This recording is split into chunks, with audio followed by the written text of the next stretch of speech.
పూర్వాభోజనం పరికల్ప ఆది ముఖ్యండి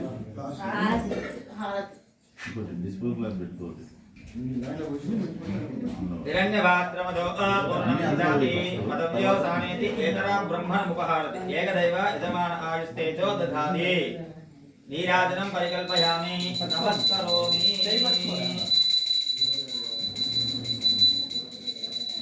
అక్షంతలు పూలు పట్టుకోండి.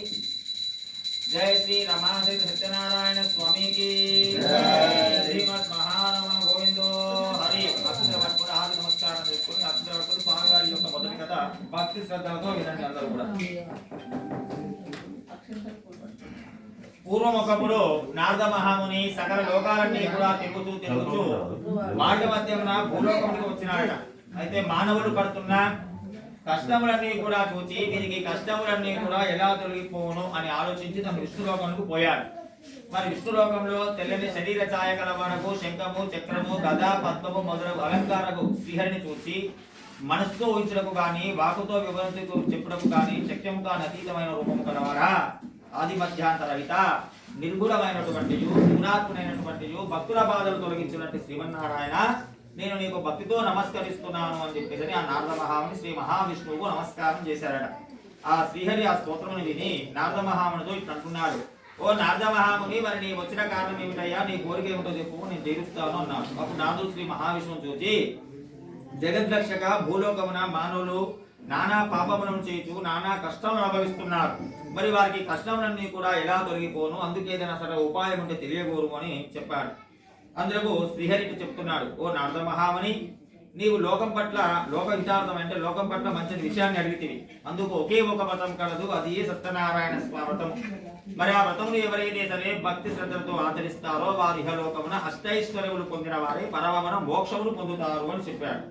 అది విని నారదుడు ఇట్లా అడుగుతున్నాడు, మరి ఆ వ్రతం ఎలా చేయాలి, దాన్ని ఎప్పుడు చేశారు, చేసినా ఏమి ఫలితం కలుగును, ఆ వ్రతం ఎప్పుడు చేయాలి అని అడిగాడు.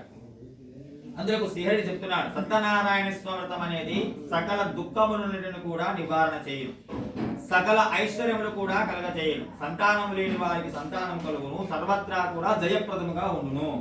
మరి వ్రతమును ఎప్పుడు చేయాలనే విషయానికి వస్తే ఈ వ్రతాన్ని వైశాఖ మాసములు కానీ మాఘమాసమున కానీ కార్తీక మాసములు కానీ ఏదేని ఒక శుభదినమును కూడా ఈ యొక్క వ్రతము చేసుకునవచ్చును. ఇంకా కష్టములు కలిగినప్పుడు దరిద్రముతో బాధపడుతున్నప్పుడు ఈ వ్రతము చేయుట చాలా మంచిది. ఏదైనా సరే గొడవలు జరుగుతున్నప్పుడు ఈ వ్రతం ఆచరించడంతో అట్టి గొడవ మనకే తప్పక జయము కలుగును. నారద మహాముని, మరి ఈ వ్రతమును ఎప్పుడు చేయాలంటే ప్రతి నెల కూడా ఆచరించవచ్చును, లేదా సంవత్సరానికి ఒకసారి చేయవచ్చును. ఎవరి శక్తిని బట్టి వారు పరిపరి విధాలుగా ఆచరించవచ్చును. ఆ సత్యనారాయణ వ్రతాన్ని పౌర్ణమి తీరియందు గాని, ఏకాదశి నాడు గాని, రవి సంక్రమణ అంటే అమావాస్య రోజు కాని కూడా ఈ వ్రతము చేయవచ్చును. మరి వ్రతము చేయువారు సూర్యోదయానికి పూర్వమే నిద్రలేచి కాలకృత్యములన్నీ కూడా నెరవేర్చుకొని స్నాన సంధ్యానుష్ఠాలు యథాప్రకారం నిర్వర్తించుకొని శుచి అయి నిశ్చల భక్తితో దేవాది దేవ సత్యనారాయణ ప్రభు, నేను నీ అనుగ్రహం పొందుటకై నేను ఈ సత్యనారాయణ స్వాగతం చేస్తున్నాను తన మనసుకు సంకల్పం చేసుకొని మధ్యాహ్నం కూడా ఉపవాసం ఉండి రాత్రి ప్రారంభ కాలమున ఈ వ్రతాన్ని చేయవలెను. మరి రాత్రి ప్రారంభ కాలం వ్రతం చేయవలెను. మరి వ్రతం చేసేవారు పూజా స్థలానంతా కూడా గోమయంతో అలికి 5 రంగులతో ముగ్గురు పెట్టి దానిపై నూతన వస్త్రము పరిచి దానిపై బియ్యము పోసి దానిపై కలశాన్ని కూడా ఉంచబడి, మరి ఆ కలశాలను వెండితో కానీ రాగితో కానీ ఇత్తడితో కానీ మట్టితో కానీ చేయవచ్చు. శక్తి ఉండి మాత్రము గోమత్వం చేయరాదు. మళ్ళా ఆ కలశం మీద మళ్ళా ఒక కొత్త వస్త్రం కూడా పరచబడి ఆ నూతన వస్త్రం మీద సత్యనారాయణ స్వామి ప్రతిమ ఉంచబడను. ఆ ప్రతిమ ఒక కర్షము బంగారంతో కానీ లేదా అర్ధకర్ష బంగారం కానీ తుదుగు పావుకర్షం బంగారంతో సరే చేయించి పంచామృతాలతో అభిషేకము కావించి మండపమున ఉంచబడను.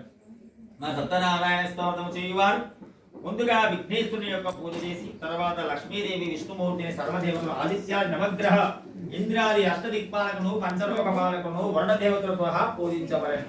అలాగే విఘ్నేశ్వరునితో పంచాలతో అభిషేకం చేసిన తర్వాత సత్యనారాయణ స్మృత కథలు వినాను. మరి ఈ వ్రతాన్ని 4 వర్ణముల కలవారు స్త్రీలు పురుషులు అందరూ కూడా ఈ వ్రతాన్ని ఆచరించవచ్చును. ఇదిగో ఏ దినమునైనా సరే సాయంకాలం ఈ వ్రతము ఆచరించడంతో సకల శుభాలు కలుగును. మరి వ్రతము చేయువారు బ్రాహ్మణులను బంధువులను అందరిని కూడా పిలుచుకుని వచ్చి అడి పండ్లు, ఆవు నెయ్యి, ఆవు పాలు, గోధుమ నూక, రేగుతో బియ్యపు నూక, చక్కెర, శవానంగా అన్ని కూడా చేరుంబావు చొప్పున చేర్చి ప్రసాదము తయారు చేసి స్వామివారికి